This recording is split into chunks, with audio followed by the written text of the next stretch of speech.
अच्छा यार, जो आज का जो सेशन है ना, पहले हम कवर कर लेते हैं। एक छोटा सा एक पार्ट रह गया था सोर्सिंग का, और इम्पोर्टेंट है। बहुत सारे लोग ना इसको इग्नोर कर देते हैं इन चीज़ों को, और बहुत सारे लोगों को ये चीज़ें पता ही नहीं होती। मुझे भी नहीं पता थी, तो मैंने अभी रिसेंटली सीखी है।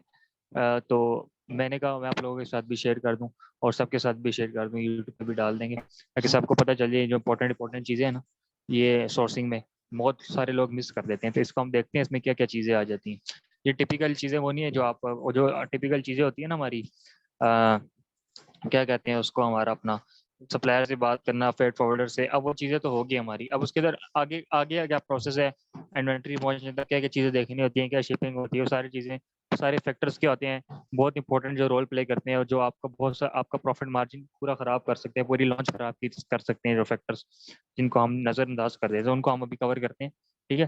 तो ये सबसे पहले आप देख लो, things that can affect the shipping process. Chinese New Year जब भी आपका जनवरी के मिड से लेकर बाय द टाइम ये फरवरी के मिड तक होता है, जनवरी के एंड से फरवरी के मिड तक होता है, ये 2 to 3 वीक्स का टाइम होता है। अगर आप अपनी इन्वेंट्री प्रॉपर प्लानिंग नहीं करते Q4 में, अगर आप आउट ऑफ स्टॉक हो जाते हो Q4 में, तो आपका ये 1-2 महीनों का, तो उसके बाद आप वैसे ही स्टॉक में नहीं आ सकते। फिर सप्लायर आते हैं, फिर उनके पास लोग बहुत सारे आ जाते हैं, वो भी फुलफिल नहीं कर पाते, तो और ज़्यादा डिले हो जाता है।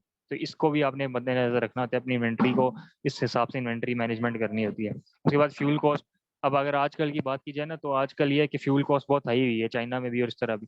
तो शिपमेंट्स बहुत, वो जो कंटेनर्स पहुंच रहे हैं बहुत है, उसके हाई एक्सेसिव कॉस्ट में पहुंच रहे हैं। इनको भी चीज़ों को आपने देखना होता है। तो उस बीच में कुछ हॉलीडेज आ जाते हैं, Q4 में क्रिसमस वगैरह आ जाती है, उसकी वजह से भी अमेजोन आपकी शिपमेंट को रिसीव जब करता है ना, उसमें बहुत ज़्यादा डिले हो जाते हैं इन्वेंट्री को शो कराने में। उसके बाद जो ट्रकिंग ट्रांसपोर्टेशन होती है, उसमें कभी कभी इश्यूज आ सकते हैं, या कोई अनएक्सपेक्टेड सिचुएशन आ गई है, किस तरह पोर्ट पे कुछ हो गया, तो वहाँ पे ब्लॉक हो जाते हैं, बहुत सारी चीज़ें हो जाती हैं। ये कस्टम क्लियरेंस नहीं होती, तो ये मेन चीज़ें हैं जो अभी अफेक्ट करती हैं।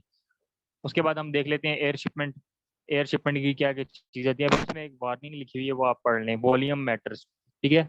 अब हम लोग क्या करते हैं कि हम लोग देखते हैं जो हमारा एक केजीज में जो वेट होता है, ठीक है, और एक वेट होता है जो वॉल्यूमेट्रिक वेट होता है, जो प्रॉपर आपका उसका एक प्रॉपर फार्मूला होता है, हर कोई इसको डिफरेंट तरीके से करते हैं।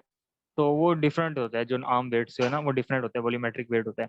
उसमें होता है कि आपकी जो प्रोडक्ट की जो हैवीनेस होती है ना, अगर प्रोडक्ट आपका हैवी है या आपका बल्कि है, उसकी बेस पे आपका वेट नहीं कैलकुलेट होता। उसका आपका जो प्रोडक्ट का जो वेट कैलकुलेट होता है, वो होता है आपकी जो डायमेंशंस आ रही है ना, उसकी बेस पे आपका वेट कैलकुलेट होता है, जो आपकी लेंथ है, जो आपकी विड्थ है, उसकी बेस पे।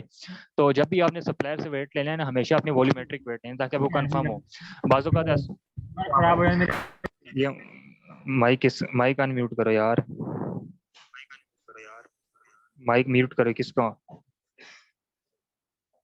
अच्छा। तो अब इसमें ये होता है कि वो फ्लो खराब हो गया है सारा। तो इसमें अब ये होता है कि जिसमें ना आप वॉल्यूम में अगर आप वेट लेते हो सप्लायर से, तो आपने हमेशा उससे वॉल्यूमेट्रिक वेट ही लेना है। उसको कहना है, क्योंकि बाजू का होता है कि हम लोग वेट हम ले लेते हैं सिंपल, हमें पता नहीं होता कि वॉल्यूमेट्रिक उसने हमें वेट दिया है दूसरा दिया है। जब फेड फॉरवर्डर के पास पहुंच जाती है ना शिपमेंट के लिए, तो जब वो शिप करता है तो वो कहता है कि यार आपकी जो प्रोडक्ट का जो वेट बन है वॉल्यूमेट्रिक, वो बन रहा है तो 4 kg, और हम तो 1 kg के लिए ऐसे कैलकुलेट करके बैठे होते हैं। तो फिर हम कहते हैं सप्लायर ने लूट लिया। तो हर बार ऐसा नहीं होता, आपकी अपनी गलती भी होती है, तो आपको ये चीज़ें पता होनी चाहिए। ठीक है। कार्टन डायमेंशन आपने लेनी है। ठीक है। डायमेंशन जब भी किसी को दो, फॉरवर्डर को दो, सप्लायर से अपनी कार्टन की डायमेंशन लेके दो, उसकी बेस पे आपका वॉल्यूमेट्रिक कैलकुलेट वेट कैलकुलेट होगा। और ये मैंने आपको बताया, फार्मूला हर किसी का डिफरेंट होता है कैलकुलेट करने का, तो हर आप डिफरेंट सप्लायर से ले सकते हो। अच्छा, अब एयर एक्सप्रेस जो टाइप होती है शिपिंग भी, इसमें होता है यूपीएस, डीएचएल, फेडेक्स की कंपनीज होती हैं जो शिप करती हैं, आपको पता है। और इसकी जो कॉस्ट होती है वो होती है $5 to $7 पर केजी, और 1 kg में 2.2 पाउंड होता है, ये भी आपको पता है। तो ये जो $5 to $7 पर के ये है ना, इसमें होता है कि 4 to 7 डेज में पहुंच जाती है, और ये वेरी भी कर सकती है। अब Q4 है तो ये हो सकता है $7 to $10 चली जाए, 10 to 15 भी जा सकती है, सिचुएशन पे भी डिपेंड करता है। तो ये होता है कि अगर आपकी कोई सिंपल आपने मंगवाने हैं, फास्ट आपको चाहिए, तो आप ये कर लो एक्सप्रेस शिपिंग एयर वाली। ये आपका कोई ऐसी प्रोडक्ट है जो लाइट वेट है, जिसका 100 ग्राम 150 ग्राम वेट है, तो आप उसको वो इजीली जल्दी पहुंचाना चाहो, आप लेट हो रहे तो उसको आप एयर शिपिंग कर लो, आपको मसला नहीं होगा। ठीक है। अब उसके बाद ये दूसरी आ जाती है, एयर फ्रेट शिपमेंट आ जाती है, इसको जो नॉर्मल आम कंपनीज है, कार्गो कंपनीज है, वो हैंडल करती हैं। ठीक है। कमर्शियल एयरलाइंस होती हैं, तो वो सारी उसमें ये था, जो कमर्शियल एयरलाइंस उसमें पूरा जो बड़ा हैवी वाला जहाज होता है ना, वो पूरा भर के जाता है। सैंपल से, तो उसमें थोड़ा सा टाइम ज़्यादा लग जाता है, वो आपके मैक्सिमम 15 डेज लग जाते हैं, 10 to 15 डेज आपके लग जाते हैं। उसमें ये आपका रेट ये होता है $2 to $4 पर किलोग्राम नॉर्मल सर्कमस्टांसिस में, ठीक है। तो अब ये नीचे लाइन लिखी हुई, cheaper is not always better. तो आपने हमेशा चीपेस्ट चीज़ों को नहीं देखना, अपने सप्लायर के जो मैंने क्राइटेरिया बताया ना, वो इवेल्युएट करके हर चीज़ को उस कंपनी को उस देखने के बाद फाइनल करना है। और एक और चीज़ आपको बता दूं, जब भी आप अलीबाबा पे सप्लायर से उसका देख रहे हो ना, फॉरवर्डर खास तौर पर, उनके रिव्यूज जाके पढ़ लिया करो। कुछ ने रिव्यू मैनिपुलेशन भी की होती है। मैंने एक फॉरवर्डर से बात किया, उसने मुझे बड़ा लो रेट दिया। जब मैं उसके रिव्यू जाके देखे ना, मोस्टली किसी ने कोई बात लिखी हुई नहीं थी। अगर किसी कोई रिटर्न रिव्यू था भी ना, तो उसमें यही था कि इन्होंने रेट हमें पहले कम बताया, बाद में ज्यादा ले लिया। और जो जब मैंने वैसे देखा तो मुझे उनकी ओवरऑल 4.8 या 4.9 रेटिंग शो हो रही थी विद 180 to 190 रिव्यूज। मैं तो बड़ा खुश था पहले, लेकिन मुझे जब मैंने रिव्यूज पढ़े, मुझे आइडिया हो गया कि यार नहीं, ये इन्होंने फेक रिव्यूज डलवाए हैं। तो ये भी चीज लोगों को नहीं पता, वो सिर्फ रेटिंग को देख के भी फैसला कर लेता। आपने रिव्यूज जाके पढ़ने भी हैं, फॉरवर्डर की बात कर रहा हूँ खास तौर पे, ठीक है। तो उससे भी आपको आइडिया हो जाएगा ये स्कैम करते हैं या सही है। तो ये चीज आप नोट कर लो। उसके बाद हमने इसका बता दिया कि इसमें इंपोर्ट एक्सपोर्ट कस्टम क्लियरेंस है, ये सारा आपका ना फॉरवर्डर कर देगा, इस आपकी सारी चीजें फॉरवर्डर कर देगा। इन चीजों को आपको जरूरत नहीं है, जो कंपनी होती है, शिपमेंट कंपनीज है, वो सारा कुछ मैनेज कर लेती है, ठीक है। ड्यूटी हो, कस्टम क्लियरेंस हो, मोस्टली अब अगर ये रेट जो आ रहे हैं ना, ये 2 to 4, ये हो सकता है कस्टम क्लियरेंस के बगैर दिया गया हो, ठीक है। तो ये अगर ये वैसे इसमें आ रहा है, तो ये $5 to $7 तक इस पे शिप नॉर्मल पे जा सकता है। और उस एक्सप्रेस वाली में जो पहले बताया है 5 to 7 डेज वाली, वो 7 to 10 पे नॉर्मल में जा सकता है, ठीक है। अच्छा, अब इसमें ये होता है कि अगर आप अपने घर में डिलीवर करा रहे हैं, तो उसमें फिर आपको मुश्किल होती है साइज़ के लिए, तो आपको फ़ोर्कलिफ्ट चाहिए होगी, अपनी फ़ोर्कलिफ्ट आपको लेनी पड़ेगी, उसके ज़रिए फिर आप सामान डिलीवर करते हो अपने, अगर आप यूएस, यूके में अपने घर में सामान मँगवाना चाह रहे हो, बड़ी शिपमेंट है। अब ओशन शिपिंग आ जाती है। ओशन शिपिंग में होता है कि इसमें भी वॉल्यूमेट्रिक वेट ही मैटर करता है, इसमें भी आपको ऑब्वियसली इस चीज़ पे कंप्रोमाइज़ नहीं करना, ठीक है।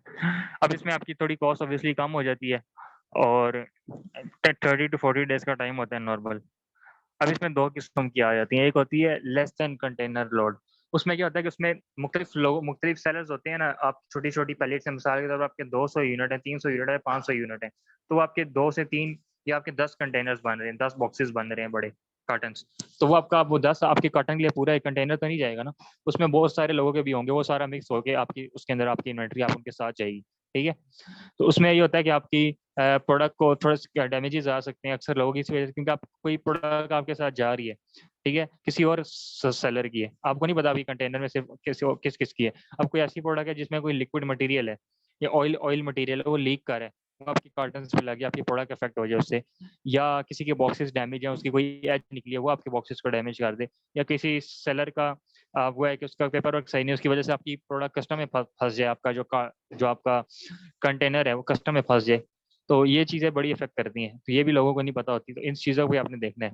अगर आपकी इसके एडवांटेजेस ये हैं कि अफोर्डेबल है, डायरेक्टली अमेज़न तक आप पहुँचवा सकते हैं। डिसएडवांटेजेस हैं कि लॉन्गर भी लग सकते हैं, 30 to 40 लिखा था, 45 तक भी जा सकता है, 60 तक भी जा सकता है। लायबिलिटीज़ आपकी बढ़ जाती हैं, अगर आप बीच में फँस जाए तो आपको फिर आपका और डिले हो जाता है। उसके बाद आ जाती है फुल कंटेनर लोड।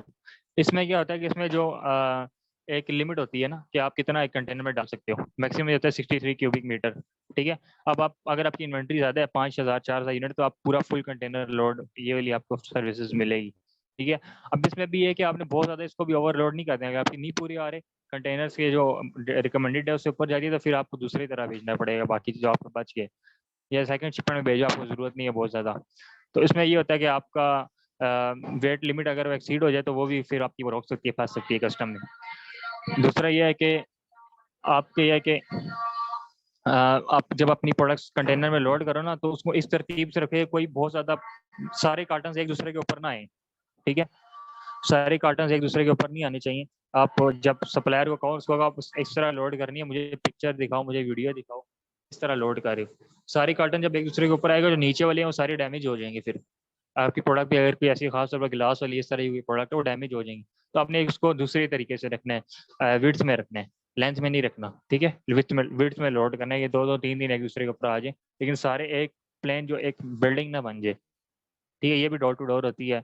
एडवांटेजेस है कि सब सस्ती होती है, और इसमें आपके सिर्फ लेसर वर्क्स होते हैं, तो आपकी सेफ होती है थोड़ी, और इंस्पेक्शन की आपकी पड़ सकती है, क्योंकि अगर आप इसको सही तरह इसका आपका सप्लायर अच्छा नहीं है, आपकी कंपनी अच्छी नहीं है, उसने सारा कुछ नहीं किया, तो ये फिर उनकी वजह से आपको नुकसान उठाना पड़ सकता है। उसके बाद इंश्योरेंस आ जाती है। ये बहुत ज़रूरी चीज़ है, हम लोग इसको इग्नोर कर देते हैं। इतनी महंगी भी नहीं होती।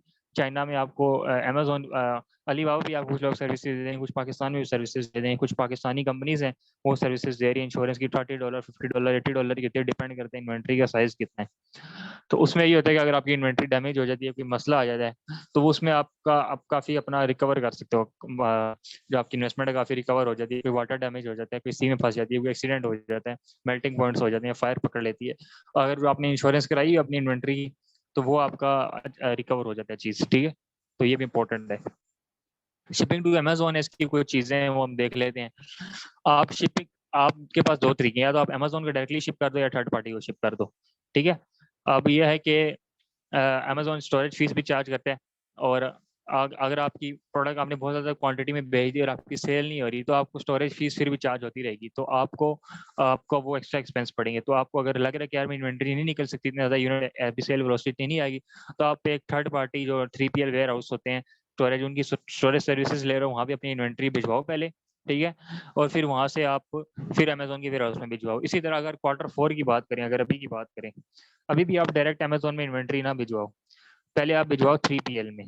ठीक है, 3PL में भिजवाओ, उसके बाद वहां से आप थोड़े थोड़े करके भिजवाओ। मिसाल के तौर पर आपने 500 यूनिट है, तो आप 3PL में आपने 500 शिप करवा दिया, वो स्टोरेज चार्जेस आपके कितने लग जाएंगे, इतने ज़्यादा नहीं लगते, एक महीने में ज़्यादा से ज़्यादा आपके महीने में आपकी हफ्ते 2 हफ्ते में इन्वेंट्री सारी मूव हो जाएगी, इतने स्टोरेज आपको पड़ेगी नहीं।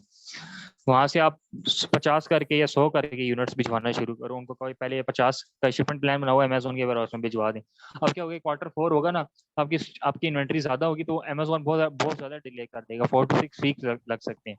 अगर आप नॉर्मल इसमें भेजोगे, तो क्या होगा उस केस में आपकी इन्वेंट्री थोड़ी जल्दी, आपके जो 50 यूनिट्स आपने भेजे वो शो होना शुरू हो गए। फिर आपने अपने उसको कहा 3PL वालों को, दोबारा उसने 50 भेजे, जब तक आपके 50 निकल रहे हैं तब तक अगले 50 भी शो हो जाएंगे, क्योंकि आपने US to US भेजा है। ठीक है, तो ये भी एक चीज़ इंपॉर्टेंट है, आप जहन में रख लो। उसके बाद कॉस्ट कैलकुलेशन की एक छोटी सी एग्जांपल है। अब ये तो ऐसे हीलियम परफॉर्मेंस कैलकुलेटर में मिसाल के तौर पर हमारे 500 यूनिट्स हैं प्रोडक्ट के, और $2.21 पर यूनिट हमारे पड़ी है शिपिंग कॉस्ट। ठीक है, और ये शिपिंग कॉस्ट पड़ी है, ये सारा कुछ डाल के इंस्पेक्शन कराने के बाद हमारी एक कॉस्ट आ रही है। उसके बाद 0.40 पर यूनिट आप अमेजोन की फीस डाल दें उसके अंदर। ठीक है, या उसमें आप, ये वो फीस है जो आपको third party to Amazon warehouse पहुंचाने में लग गई है। आप ये सारे नंबर ऐड करके हिलिया में डालोगे, तो आपकी सेल प्राइस 31.55 है, आपकी प्राइस पर यूनिट बन जाती है 4.24। ठीक है, तो आपकी एस्टिमेटेड शिपिंग कॉस्ट आपकी आ रही है £180 $180 पर पाउंड। कॉल कर लेना उनको।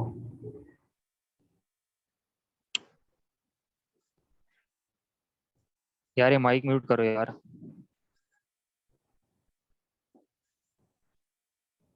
तो उसके बाद क्या होता है, जब आप इस तरह कर लेते हो, तो आपका अब अमेजोन हीलियम प्रॉफिट एस्टिमेटर जो टूल है, इसमें आप चेक करोगे, इन्फॉर्मेशन डालोगे ना सारी, तो आपको ये आपका इनपुट आ रहा है कि $14 पर यूनिट प्रॉफिट, 185% ROI, जो कि बहुत अच्छी है। और जो एक ROI की रिकमेंडेड ROI होती है 150%। ठीक है, 150 से नीचे हो तो आप कोशिश करो कि काम ना करो। 150 तो अपना टारगेट हो, 150 इजीली अचीवेबल है, इतना मुश्किल नहीं है ROI। ठीक है, एक एग्जाम्पल के तौर पर बता दी। अब ये है कि अगर आप अंदाज़ा लगा लो कि अगर आप की इसी इसी लिमिट से आप 500 यूनिट्स भी आप पर मंथ बेच रहे हो इस स्पेस पे, तो आपका $7,000 पर मंथ एक्स्ट्रा बन रहा है। और इसी तरह अगर आप इसको एक्स्ट्रा कर लोगे, थोड़ी और इसको इंक्रीज करते जाओगे इसी मार्जिन पे, तो आपकी और ज़्यादा आपका प्रॉफिट मार्जिन ऊपर जा सकता है। ठीक है, अच्छा, अब इसमें यह है कि आपकी कॉस्ट और ड्रामेटिकली और ज़्यादा कम हो सकती है। मिसाल के अगर आपका कंपटीशन है कीवर्ड पे, अगर आप जैसे जैसे आप कीवर्ड अच्छे कीवर्ड्स पिक कर रहे हो, गैप कीवर्ड्स आइडेंटिफाई कर रहे हो और PPC अच्छी चला रहे हो, आप इसको मजीद इनहांस कर सकते हो। उसके बाद एक वार्निंग एंड पे ये है कि यार अगर आपने ऐसी प्रोडक्ट सोर्स की है जिसमें आपको, चलो आप वक्ती तौर पर तो आपको मिल गई 30% मिल गई या 20% मिल गया, आपने उससे ऊपर देखा ही नहीं, आपने कहा चलो ये ब्रेक इवन मेरा तो मुझे मिल गया, मैं जा रहा हूँ। मिसाल के तौर पर कोई मसला आ जाता है कल को, सारे कंपटीटर अपनी प्राइस कम कर देते हैं, कुछ इस तरह की कोई इवेंट आता है जिसपे आपको चलो डिस्काउंट लगाना पड़ता है, तो आपके पास तो आगे ही नहीं बच रहा, आप PPC चलाओगे और कम हो जाएगा, तो आपका 3% भी इंक्रीज जाएगी ना प्रोडक्ट की कॉस्ट में। ठीक है, शिपमेंट फीस बढ़ गई है, तो आपका मार्जिन कम हो जाएगा, आप क्या होगा, प्रॉफिटेबल नहीं रहोगे। इसलिए कोशिश करो कि जब भी सोर्स करो, तो मैं तभी कहता हूँ 35 to 40% अपने जहन में रखो, क्योंकि ये बाद में आते आते 30% हो ही जाता है। तो 35 to 40% से कम पे नहीं करनी आपने कभी भी सोर्स। अच्छा ठीक है, अब आप जिसके कोई क्वेश्चन है क्वेश्चन पूछ ले, तो फिर हम इसको एंड करते हैं, फिर नेक्स्ट सेशन करेंगे दूसरे टॉपिक पे।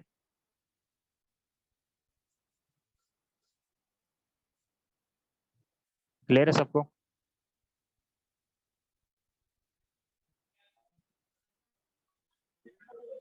जी भाई जी भाई क्लियर है। सबको क्लियर है? कोई क्वेश्चन तो नहीं है किसी का? Second last slide.